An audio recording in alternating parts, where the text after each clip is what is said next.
All right, so it just got real. We are here, and it's going on. It's going down. It's going down for sure. So I'm gonna go ahead and set up my cameras, and hopefully I can get some good footage of me doing it.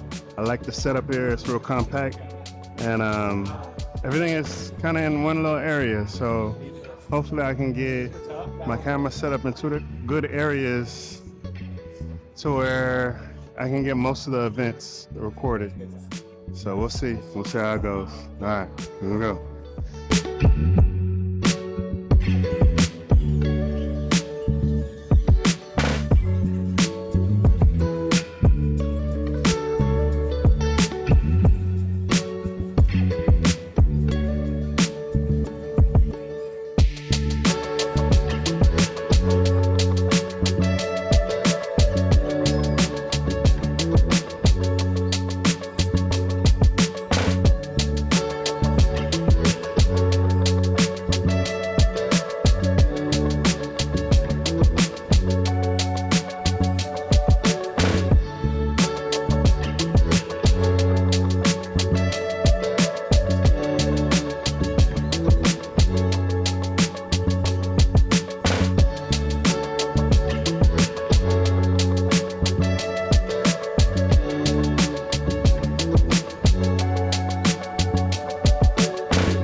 So that was tough. That was really tough. That was hard. I don't know what happened, but that one kicked my butt. I think I overestimated what was gonna happen in there.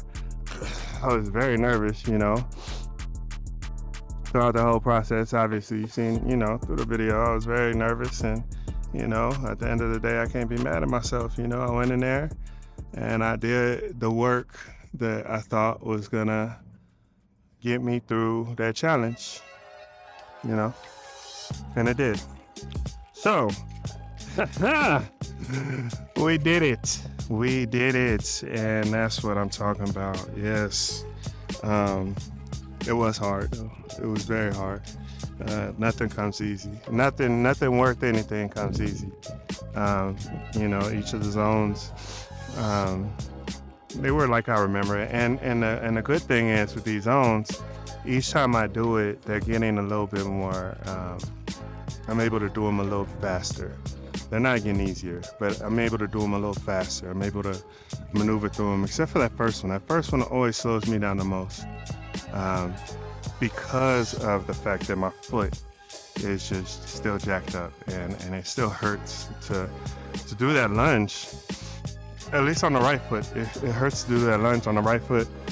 On the left foot it's all right, but on the right foot, and I'm doing 15 on this foot, 15 on this foot, and it's just hard. And so, but outside of that, all the other exercises, they seem pretty good. I did a lot better. And then now you add that 1/10 of a mile in there, and that was kind of hard. It did, my plan was to let that low run, for that to recover in it, in the run. It sounded like a good idea, but it actually was kind of hard. It kind of added to it. So I still did it, and I ran every 1/10 of a mile, and I did every zone, and it's funny to me when I see, people half my size, and they aren't able to run the whole thing, and they aren't able to do certain things, and it just lets me know I'm doing the right thing. Now, I'm not knocking nobody, what I'm saying? They just need to do more work. But, I've always been the big guy, always been the big guy, and everybody should always finish before me. Everybody should always be able to do more than me. I'm always supposed to be the last person to finish, the mile or the lap or anything, sprints, So whenever I'm not that person, it kind of makes me feel like, the work that I'm putting in is actually paying off.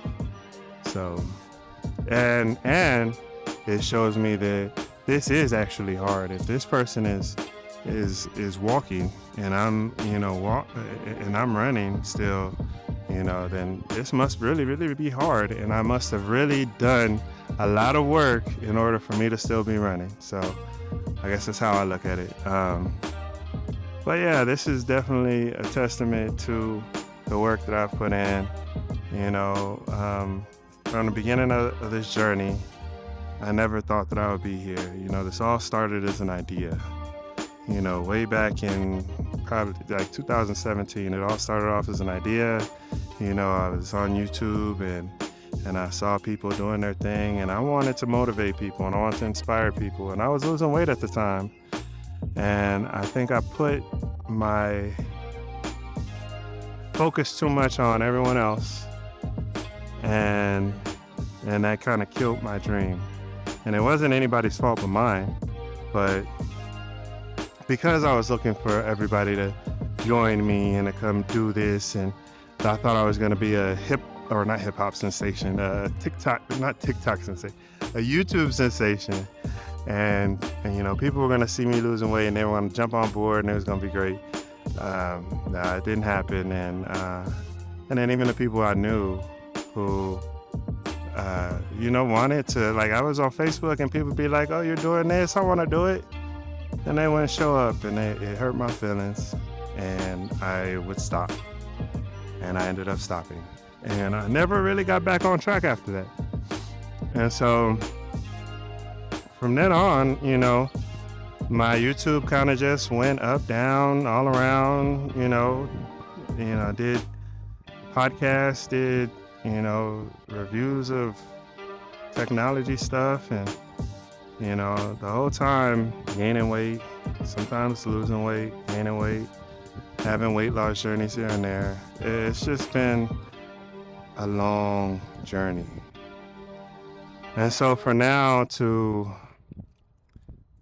this time to have an idea and for it to actually work, and to prioritize myself and to stick to it and make a promise to myself and to keep that promise to myself has been very eye-opening to me.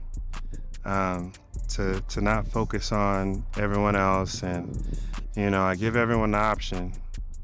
Hey, if you want to come join, but I'm gonna be there because my health is important to me, and your health has to be important to you.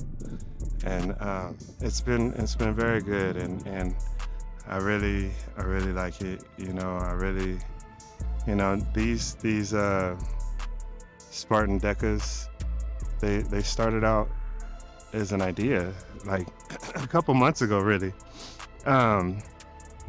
They just popped up, the Spartans, I was doing, but I saw a Spartan DEKA and I was like, oh, that's interesting. That looks like a challenge. And now this is my third one, and like, what, a month and a half? It started off as just, I wonder if I could do it. And now it's done. Like 3 times. That's crazy. That is so crazy to me. Like you would be so surprised at what you could do with yourself, what your body can do, what your mind can do if you invest fully in yourself and give yourself your all and really put forth that effort. You really be surprised. Things like this, like I never saw myself ever being in a shape that this was gonna be possible, ever. At one point, I thought I was, at 443, I was 443 pounds. I thought I was at the end of my life. There was no more hope left for me. I was just gonna wake up dead one day because I was in too much pain to try to work out, and I just done too much damage to my body as far as with the weight. Yeah, really, that's it. Like, my back would hurt, my knees would hurt, my feet would hurt, everything would hurt. And the thought of working out was just non-existent because I would just think about that pain, and to overcome that pain, it was just gonna take too long. And yeah, so I'm not quite sure what happened. I really don't know, because it wasn't the GLP-1. It wasn't like, oh wow, GLP-1 popped on the market and everybody's losing weight, let me try it and do it. No, it wasn't that. It was something to try for sure, definitely. But if you've done this weight loss journey and you've tried things, like Jenny Craig, Weight Watchers, keto, paleo, all of the things, except for, I've never done weight loss surgery, but you've tried all the things, and you've seen everyone who's tried all of the things, and they work for a moment and then they don't work anymore, and it's discouraging. So it was just another option, another tool to try. And this time I decided I was gonna do more than try. They kind of decided it for me, because when they started charging me so much money for these shots, I was like, okay, well, I'm not about to pay all this money and sit up here and not lose no weight. I'm not gonna do that. Like, that's not the thing. I'm not gonna spend all this money and then not lose weight and then blame the shots, so it's not gonna happen. So I made a decision right then and there. I'm gonna pay this money and I'm gonna do this work. And that has not let me down at all, not at all. The more work I put in, the more success I have, the more confidence I have, the more, I don't know, it's weird. And it's funny too that, I was talking to someone, and I really feel like I'm still the same person I was before, but it's really interesting how when you lose weight, you can say the same thing to somebody that you would have said when I was 443 pounds. But when you say it when you're a lighter weight, it seems like it carries more, like it's like you said something different. Like you said something more astounding or something. Like something is, like people take you more seriously. People look at you different. People treat you different. And it sucks, because people shouldn't do you like that. People should treat you the same regardless what you weigh or whatever. But it seems like there's some kind of a societal, I don't know, this fascination with people who are in shape. If you're in shape, or if you look like you're in shape, or if you look like you've lost weight or something like that, then people seem to take you more serious, or people seem to they'll ask you, how do you do this and how do you do that? And, I don't know. I just go to the gym. You're gonna get the same answer from most people, but I guess when they see you losing the weight, then it just seems like, what did you do differently? And I didn't do anything differently. Like, you can see my videos. I put it all out there. I'm very transparent. So I don't know. This is a good moment. Sometimes, I feel like I do these races and I do these things and I feel underwhelmed. But today I feel like very overwhelmed. Like, I can't believe that I went in there and I did this and I did so well. Now, I don't know how my time compares to anyone else's time, but in my head, I just felt like it was gonna be so hard. And when I was doing certain things, they weren't as hard as I thought they were gonna be. And when I was running in between each of the zones, I felt good. When I was lifting the ball up, the 60-pound medicine ball, throwing it over my shoulder, it didn't feel like 60 pounds. It was just, wow. Like, I have progressed so much. Like, sometimes you gotta be your own biggest fan. And I don't say sometimes, all the time. You gotta be your biggest fan. And right now, I'm really happy with myself and the progress that I've made and the progress that I will make moving forward, because this journey is so far from over. So, with that being said, if you're out there doing your thing, keep chasing those goals, embrace the pain, enjoy the process, respect the gains, and I'll see you at the next video. All right.